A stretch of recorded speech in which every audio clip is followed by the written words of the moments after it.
Dentre os preenchimentos faciais possíveis, sem dúvida alguma, o preenchimento labial é um dos mais procurados, especialmente pelas mulheres, população, sem dúvida alguma, majoritária nos consultórios de medicina estética. E apesar dele ter várias indicações, corrigir assimetrias, recuperar o contorno e a convexidade dos lábios, suavizar ou amenizar as rugas periorais conhecidas como códigos de barras, harmonizar a boca em relação a contornos e volumes no todo facial, é única e simplesmente por aumentar um pouco o volume, ganhar viço, eu diria que uma feminilidade, uma sensualidade maior, deixá-los mais carnudos é que mais motiva as mulheres. Claro que isso tem um limite, a gente precisa saber a hora de parar. E é sobre isso que a gente vai conversar nesse vídeo. Então vamos junto, vamos falar sobre preenchimento labial.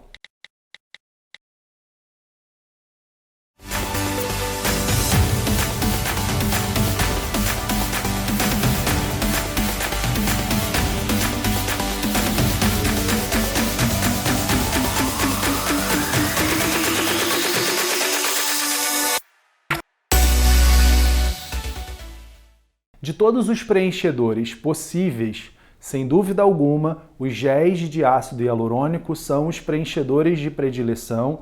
A gente já conversou isso em vídeos anteriores, porque o ácido hialurônico ocorre constitucionalmente na nossa pele, portanto, o gel de ácido hialurônico produzido pela indústria farmacêutica é bioseguro, é biocompatível, é temporário e, no caso específico do preenchimento labial, ele tem uma duração em torno de 1 ano e ele é reversível caso a gente sinta a necessidade de se valer da hialuronidase, que é a enzima que quebra o ácido hialurônico e atenua, regulariza hipercorreções ou exageros. Com relação ao procedimento especificamente, não há qualquer preparo específico para ele, mas a gente precisa sempre lembrar do indivíduo como um todo, suas condições clínicas, suas alergias relatadas, infecções ativas no local, então acne ativo, herpes ativo no cantinho da boca,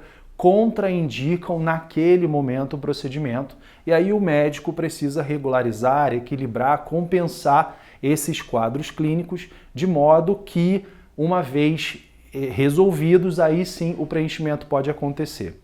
Preenchimento esse que acontece por agulhas ou microcânulas com uso de anestésico tópico ou anestesia local, que deixa a boca meio bobona, para aí sim, através das injeções, a gente depositar a quantidade planejada de ácido hialurônico. E como na semana anterior a gente tomou como referência os MD Codes e um volume total médio, vale aqui a gente frisar de novo.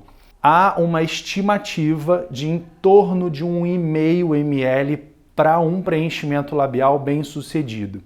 Então eu diria que volumes de 1 ml a 2 ml, portanto, para a grande maioria das marcas, de 1 a 2 seringas, se faz bastante satisfatório, e volumes maiores do que isso devem ser muito bem planejados. Bem, muitas são as técnicas. Os próprios MD Code são uma delas. De um modo geral, eu diria que 4 devem ser as etapas ou os pilares para o injetor que faz o preenchimento labial. O primeiro seria o contorno. E aí vocês vão ver em fotos de pacientes que autorizam a imagem do pré e do pós imediato aqui da Espaçodul, que há bocas em que há a necessidade apenas desse contorno, porque ele já é suficiente para um ganho de volumização e de silhueta labial que corrige os inestetismos trazidos pela paciente.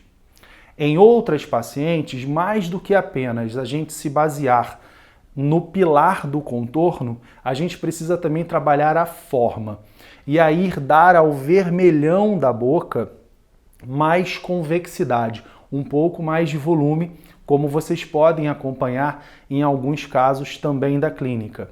Nesses casos, vale a gente salientar 2 efeitos que o ácido hialurônico traz na pele, no local onde ele foi injetado. Primeiro, é a capacidade dele atrair moléculas de água, porque o ácido hialurônico ele é hidrofílico.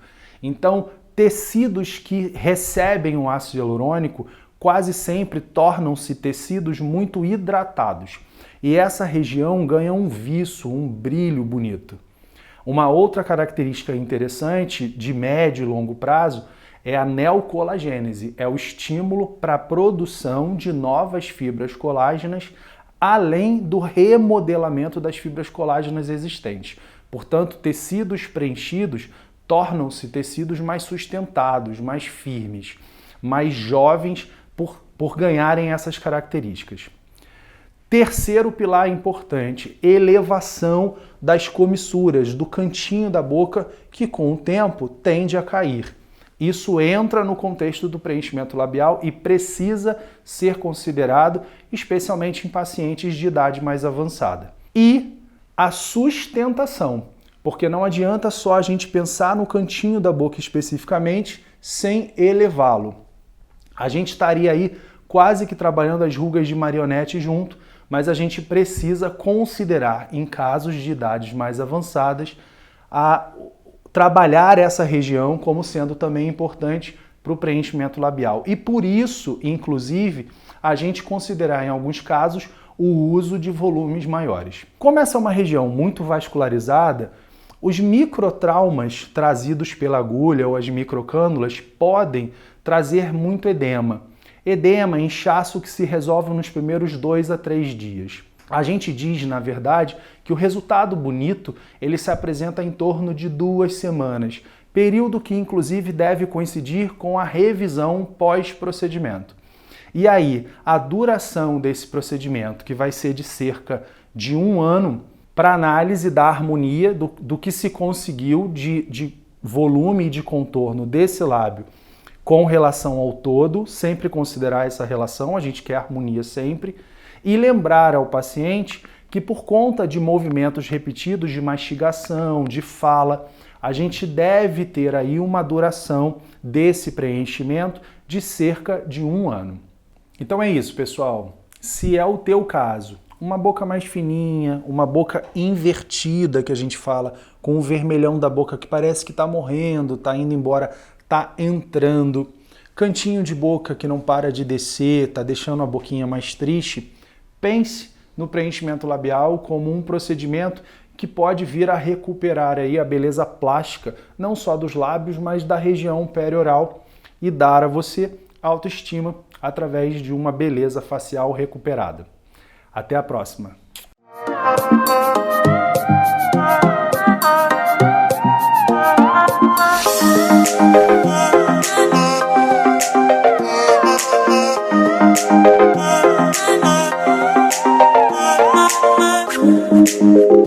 Thank you.